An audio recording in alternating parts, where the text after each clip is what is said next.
Sebab Allah tidak pernah memberikan batu kepada anaknya yang minta roti.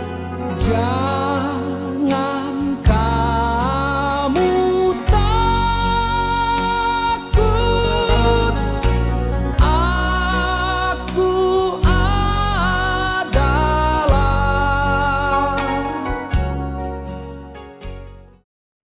Salam sejahtera di dalam kasih Tuhan kita Yesus Kristus. Bapak Ibu yang diberkati oleh Tuhan, kata jangan takut yang ke-24 masih di dalam Yosua pasal yang ke-10, rangkaian dari jangan takut yang ke-23. Yosua 10 ayat 25 berkata, lalu berkatalah Yosua kepada mereka, janganlah takut dan janganlah tawar hati, kuatkan dan teguhkanlah hatimu, sebab secara itulah akan dilakukan Tuhan kepada semua musuhmu yang kamu perangi. Peristiwa ini terjadi ketika Yosua sudah memenangkan peperangan. Esok harinya 5 raja yang tadinya mengancam Gibeon dikeluarkan dari gua persembunyian mereka. Lalu para panglima Yosua diminta untuk meletakkan kaki mereka di tengkuk kelima raja itu. Bapak Ibu yang saya kasih di dalam nama Tuhan Yesus Kristus, Yosua ingin memberikan sebuah bukti bahwa meskipun mereka menolong orang yang sudah menipu orang Israel, tetapi Allah tidak pernah meninggalkan mereka. Bahkan Yosua justru memberikan sebuah encourage kepada seluruh orang Israel, panglima-panglima Israel, bahwa dengan cara seperti itulah, dengan cara yang sudah mereka lakukan, yang juga Tuhan sudah kerjakan, Tuhan akan menolong mereka. Bapak Ibu, kelihatannya tidak menyenangkan ketika seseorang ditipu. Tapi lihat, ketika orang itu tetap setia kepada Tuhan, maka justru kemudian Yosua dan Israel namanya semakin ditakuti oleh bangsa-bangsa sekitarnya.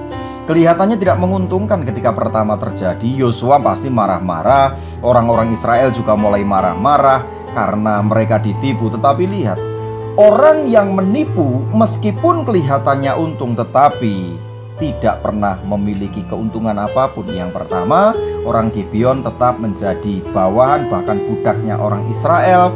Yang kedua, ketika mereka menghadapi situasi pelik, mau tidak mau harus menghubungi Yosua. Bapak Ibu yang saya kasihi, kelihatannya orang yang nipu saudara mungkin kelihatan semakin baik, semakin subur, tapi tidak. Orang-orang yang setia kepada Tuhan dan orang-orang yang selalu melakukan firman Tuhanlah sebenarnya yang diuntungkan. Memang awalnya kelihatannya tidak, tetapi lihat pada akhirnya orang-orang yang berkenan di hadapan Tuhan tetap dibutuhkan. Oleh sebab itulah, kalau hari ini saudara masih belum bisa memiliki hati yang mengampuni untuk orang-orang yang sudah melukai saudara, padahal saudara sudah lakukan perbuatan baik, jangan takut dan jangan lupa. Apa yang saudara kerjakan adalah saudara lakukan dengan tulus kepada Tuhan, dan kebaikanmu tidak pernah sia-sia.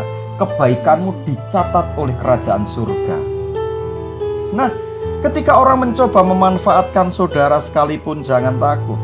Karena Allah tidak pernah terprovokasi oleh kelicikan orang lain. Allah tidak pernah terprovokasi oleh perbuatan yang tidak baik itu. Sebab ketika saudara lakukan tugas saudara, saudara lakukan bagian saudara, menabur pasti saatnya akan menuai. Meskipun sekali lagi dalam waktu yang dekat efeknya nggak kelihatan, justru kelihatannya merugikan saudara. Sebab Allah tidak pernah memberikan batu kepada anaknya yang minta roti. Ketika saudara lakukan kebaikan tugasmu, maka meskipun orang lain memanfaatkan saudara, orang lain lakukan sesuatu dengan kelicikannya merugikan saudara, tetapi roti tetap menjadi bagianmu. Sebab itu, hadapi segala sesuatu tetap dengan hati yang mengampuni, dan percayalah, orang yang menipu saudara kelihatannya baik, tetapi tidak. Saudara yang tetap akan menerima kebaikan itu. Apakah di antara saudara pernah mengalami apa yang dialami oleh Yosua? Orang yang pernah menipu saudara, orang yang pernah saudara tolong sekarang lakukan kelicikan dan hari ini minta pertolongan kepada saudara, tetap lakukan karena Allah akan menyatakan kebaikannya. Mungkin nggak lewat orang itu, tidak lewat orang itu, tetapi bisa saja Tuhan memakai segala cara agar kebaikan saudara tidak pernah sia-sia. Saudara belum bisa mengampuni? Tundukkan kepalamu. Percayalah, Allah sanggup memberikan kekuatan. Tuhan Yesus, terima kasih. Hamba percaya bahwa mengampuni seseorang yang menyakiti bukanlah perkara gampang.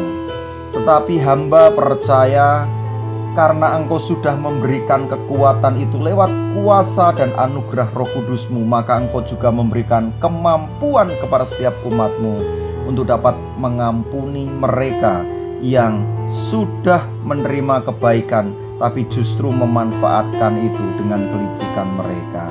Bapa, dalam nama Tuhan Yesus Kristus, Engkau Allah tidak pernah terprovokasi dengan kelicikan seseorang. Engkau Allah yang tidak pernah terpengaruh oleh tipu daya seseorang. Sebab itu Tuhan, kalau roti sudah menjadi bagian anak-anak-Mu, hamba percaya meskipun ada perbuatan yang tidak baik, mereka akan tetap menerima roti itu. Di dalam nama Tuhan Yesus Kristus, berikan kemampuan agar setiap anak-anak-Mu sanggup memberikan pengampunan. Haleluya. Amin. Terus berjuang dan percayalah Allah menolong saudara. Tuhan Yesus memberkati. Ku tidak takut, sebab Kau besertaku.